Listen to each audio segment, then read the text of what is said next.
Hi, I'm Sam, and as an owner of a iPad 1 and 2, I was extremely excited to get my hands on an iPad 3. So the first thing to note is that actually it's not the iPad 3. Apple have come out and they've said this is the new iPad. But regardless of that, there are a whole host of new features to be looked at. So let's go ahead. First of all, first thing to mention, which is probably the biggest selling point, is a Retina display. So for anyone who isn't familiar with their Apple speaker, Retina display actually means a higher resolution screen of 2048 by 1536, which is a lot higher than anything they've done before. There's also the 5 megapixel camera, which is the same as that is currently been rolled out on the iPhone 4S. And that camera is also capable of taking video at 1080p with the built-in image stabilization. Another big selling point has been the promotion of greater wireless capability. So the new iPad will do up to 4G. And despite the UK not having 4G until next year, actually our 3G in the UK is a lot higher than most countries' 4G. So this device will still be able to use all of that extra bandwidth that we have. As for the processor, it's a new processor in here. It's an A5X. What that means is there's a dual-core CPU and a quad-core graphics card.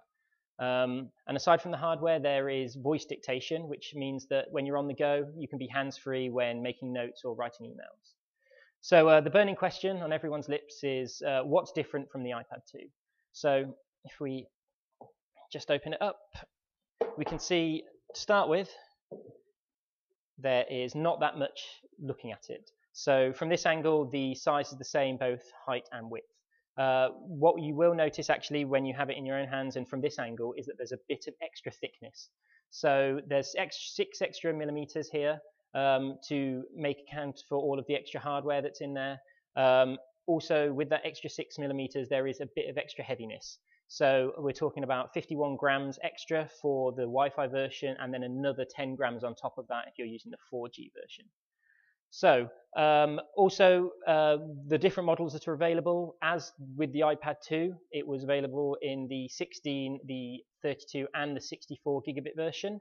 One thing to note that with the release of the new iPad, the iPad 2 will only be available in the 16 gigabit version. Also, the battery life is the same between the two. It's 10 hours on both. So despite there being new technology and a much higher resolution screen, it will last for exactly the same amount of time.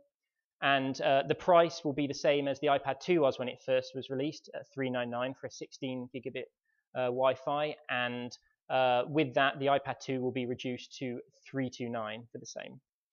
So really, the big question is, should I get one?